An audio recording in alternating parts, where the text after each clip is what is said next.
मजलिस-ए-इत्तेहादुल मुस्लिमीन के मुखिया AIMIM के मुखिया असदुद्दीन ओवैसी TV9 भारतवर्ष के साथ जुड़ रहे हैं। आज उन्होंने एक बात कही कि मदरसों के संदर्भ में, उसके सर्वे कराने के संदर्भ में जो फैसला लिया जा रहा है ये NRC जैसा ही है, और इसको लेकर वो क्षुब्ध और क्रोधित दोनों दिखाई दिए। ऐसा क्यों है, क्यों उनको इससे ऐतराज़ है, उनके साथ बातचीत करेंगे। असद, इसको आप मिनी NRC कह रहे हैं, क्यों है ऐसा? सर, अगर आप सर्वे कराना है ना उत्तर प्रदेश सरकार को, तो पूरे प्राइवेट स्कूल का करवाइए, उत्तर प्रदेश के पूरे गवर्नमेंट स्कूल के सर्वे करा लीजिए, जिसमें एडेड अनएडेड सब आ जाएंगे।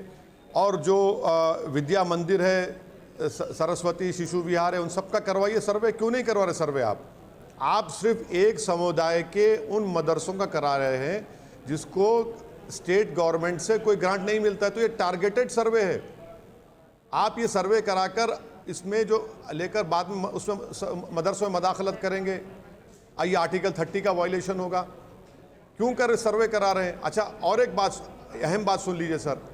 जो मदरसे उत्तर प्रदेश बोर्ड के तहत रजिस्टर्ड हैं, जिनको मोदी सरकार और योगी सरकार से वहाँ पढ़ाने वाले टीचरों को पैसे मिलने चाहिए, 5 साल में सर सिर्फ 4 महीने की तनख्वाह आपने दिए हैं। अरे आप वहां पर अपना काम नहीं कर पा रहे हैं और यहां पर सर्वे कराकर, ये सर्वे इसलिए हो रहा है ताकि मुसलमानों को और इस्लाम को बदनाम किया जाए। ये बताया जाए कि देखो इन मदरसों में ऐसे लोग पढ़ते हैं जो देश के लिए खतरा बन सकते हैं, जो झूठ है। अरे भाई, आज़ादी के 75 साल का अमृत उत्सव मना रहे हैं। आप बताइए ना कि इन्हीं मदरसों से निकलने वाले महमूदुल हसन थे, हुसैन अहमद मदनी थे, मौलाना अहमदुल्लाह थे, अल्लामा फजल कैराबादी थे, यही तो लोग थे, बरकतुल्ला उबैदुल्ला सिंधी थे। आप ये सर्वे क्यों करवा रहे हैं? आपको सिर्फ मुसलमानों को टारगेट करना है। अच्छा भाई, गवर्नमेंट के स्कूल का सर्वे कराइए, कितनों में टॉयलेट है बच्चों के स्कूल में, कितने पीने का पानी का इंतजाम है। अगर कोई दलित खाना पकाता है तो अपर कास्ट के बच्चे खाना नहीं खाते। करवाइए, सबका सर्वे करवाइए, हम उसके तायद में। ठीक है, मगर जी, बाल संरक्षण आयोग की शिकायत भी सरकार के पास गई है, और दूसरे सर्वे एक समय में अगर एक इंस्टीट्यूशन का हो रहा है, जरूरत पड़ने पर दूसरे इंस्टीट्यूशंस का भी हो सकता है, और मुझको लगता है ये डिस्क्रिप्शन तो गवर्नमेंट का होता है।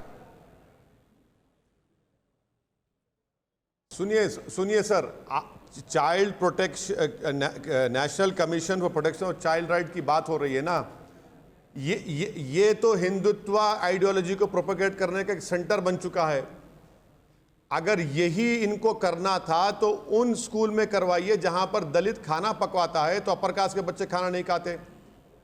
आप करवाइए ना, उन स्कूलों में करवाइए।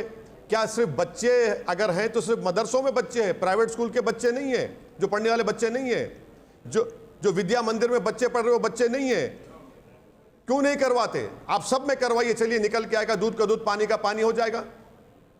नहीं, लेकिन जहां से शिकायतें मिलेंगी वहां के बारे में होगा ना सर्वे। और दूसरा, सर्वे के संदर्भ में अगर कुछ गलत है तो सामने आएगा, अगर कुछ गलत नहीं है तो सामने नहीं आएगा। इसको लेकर डरना कैसा असदुद्दीन ओवैसी?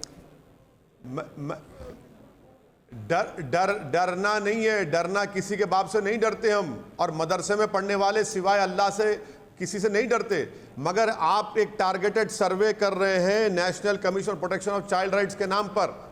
क्या ये national commission protection of child rights उन स्कूलों में जाएगा जहां पर दलित बच्चों को साथ में नहीं बिठाया जाता है? खुद गवर्नमेंट के स्कूल में होता है। क्या ये नेशनल कमीशन चाइल्ड राइट्स जाएगा उन स्कूलों में जहां पर अगर कोई अपर कास्ट के लोग बच्चे पढ़ते हैं, अगर दलित खाना पकाए तो नहीं खाना खाते? ये उन स्कूलों में जाएगा जहां पर बच्चियों के लिए टॉयलेट का इंतजाम नहीं है। इसीलिए मेरा चार्ज ये है कि ये टारगेटेड सर्वे है, मुस्लिम समुदाय को बदनाम करने के लिए, मदरसों को बदनाम करने के, और ये दिखाता है कि कैसे मदरसों और इस्लाम के खिलाफ भाजपा नफरत करती है। कहीं ये बायस्ड नजरिया तो नहीं है असदुद्दीन ओवैसी? क्योंकि आप ये देखिए कि 16,000 से ज्यादा जिनको ग्रांट मिलती है वो मदरसे हैं। ये बात जुदा है जो आपने कहा कि वहां पर कुछ लोगों को वेतन नहीं मिल रहा है, कितने महीनों से नहीं मिल रहा है, लेकिन जो ग्रांट मिलने वाले मदरसे हैं, उसके अतिरिक्त जो मदरसे अगर सर्वे कराकर उनको भी रेगुलराइज करने और मेन स्ट्रीम में लाने की बात कर रही है, तो इसमें समस्या होनी चाहिए क्या?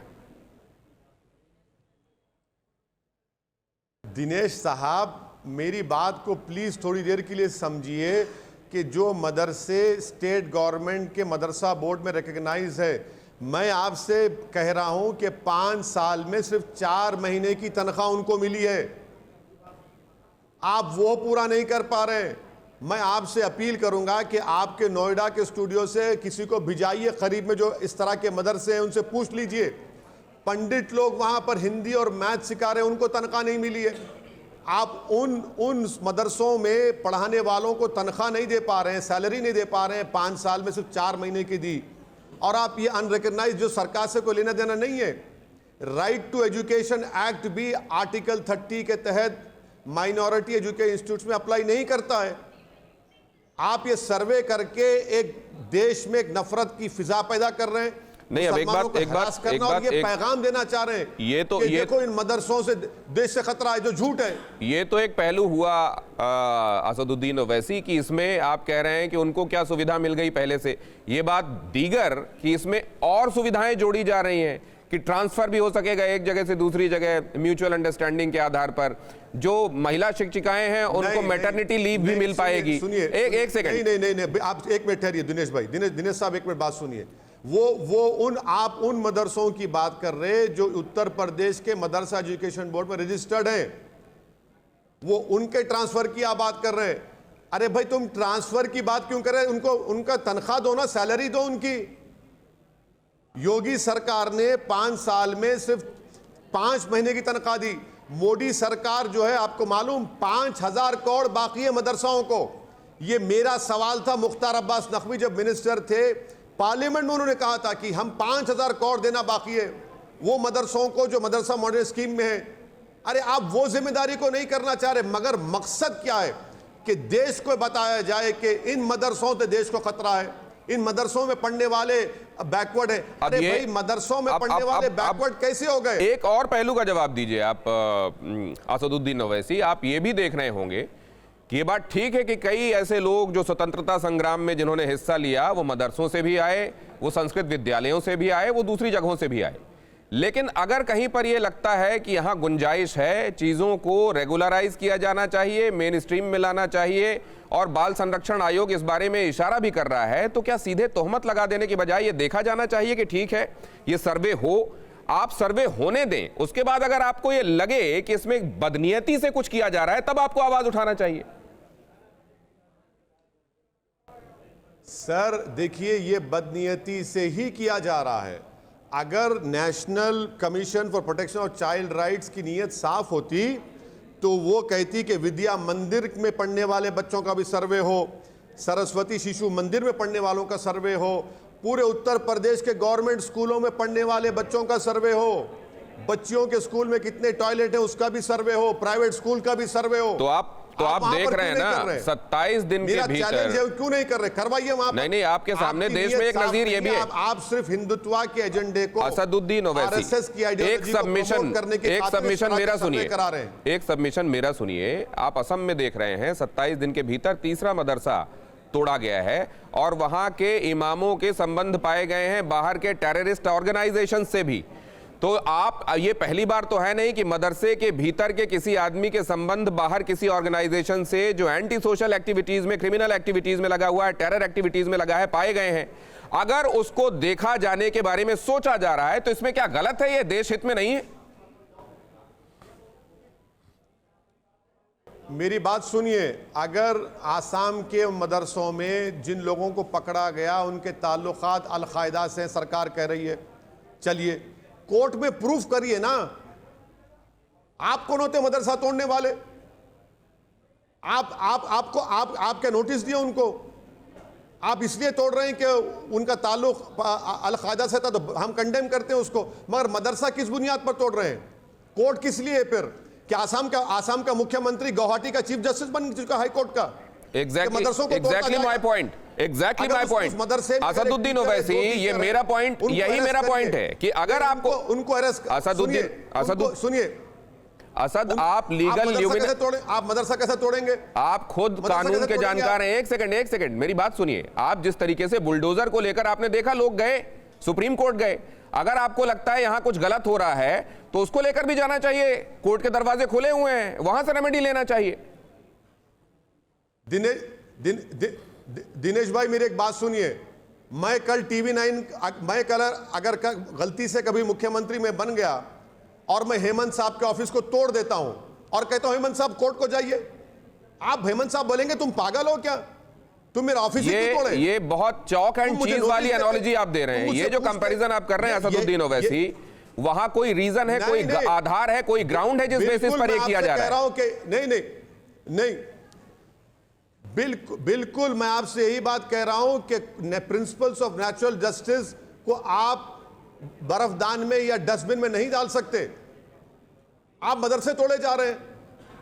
सरकार चलेगी रूल ऑफ लॉ से चलेगी या बुलडोजर से चलेगी? वही तो मैं कह रहा हूं, जिनका ताल्लुक बुलडोजर के संदर्भ में कंडेम करते हैं। अगर क्रिमिनल लोगों के मदरसे कैसे तोड़ेंगे आप? जिनको मदरसे कैसे तोड़ेंगे आप? मेरी बात सुनिए ना, जिनको क्रिमिनल माना गया, मदरसों से एंटी सोशल एक्टिविटीज का अगर ग्राउंड और आधार माना गया है, पाया गया है, तो लॉ एंड ऑर्डर अपने हाथ में रखने वाली स्टेट गवर्नमेंट को जो लगा वो कर रही है, और अगर उसके खिलाफ किसी को चाहिए तो अदालत जा सकता है। क्या इस बात में कहीं कोई गुरेज है? मदरसा नहीं तोड़ सकते आप मदरसा नहीं तोड़ सकते। तो आप इस बात को लेकर कोर्ट कब जा रहे हैं? आतंकवादी संगठनों से सुनिए, अरे आप मदरसा तोड़ दिए, कोर्ट को क्या करेंगे जाकर? मदरसा तोड़ दिया, आप कोर्ट को जाके क्या करेंगे? खबर बनेंगे वहां पर, फूल चढ़ाएंगे मदरसों पर। नहीं तो अगर कोर्ट नहीं जाएंगे और सिर्फ जस्टिस को अगर आप नहीं कर रहे, असदुद्दीन ओवैसी फॉलो नहीं कर रहे, आप असदुद्दीन ओवैसी अगर कोर्ट नहीं जाएंगे और सिर्फ स्टेटमेंट देंगे, कैमरों और माइक के सामने देंगे, तो पॉलिटिक्स करेंगे। लोग ये समझेंगे 2024 दिख रहा है, लोकसभा दिख रहा है। अरे सुनिए सर, इलाहाबाद में जिसका घर तोड़ दिए, पत्नी के नाम पे घर था, आपने पति को नोटिस दे घर तोड़ दिया, वो क्या कैसी जिंदगी गुजार रहे? कोई पूछा जाकर उन लोगों से? पत्नी के नाम पे घर है, आपने पति को नोटिस देकर घर तोड़ दिया, कोर्ट में चल रहा है कार्रवाई। नहीं, इसकी दलील तो कह रहे हैं कि देखिए, आप मदरसाओं से नफरत मत करिए। असद आपकी मदरसाओं से नफरत इस्लाम से मदरसों से अगर मदरसों से नफरत का स्टेटमेंट तो आप तब दे सकते थे जब इस देश में जितने भी मदरसे हैं उनको तोड़ने और हटाने के संदर्भ में निर्णय लिया जाता, तब आप ये स्टेटमेंट दे सकते थे। अगर वन ऑफ इंसिडेंट्स में, एक सेकंड, असद आपको आवाज आ रही है मेरी? चल हो गया, बस चलो। असद असदुद्दीन ओवैसी, उन्होंने अभी ईयर प्लग्स हटा दिए जैसा आपने देखा, लेकिन वो ये कह रहे हैं कि एक, असम में तो तोड़ने वाली कार्रवाई ही नहीं होनी चाहिए थी, और दूसरे यहां जो मदरसों को सर्वे कराने को लेकर जो काम किया जा रहा है, असल में ये सर्वे नहीं है, ये टारगेट किया जा रहा है क्योंकि ये मदरसे हैं।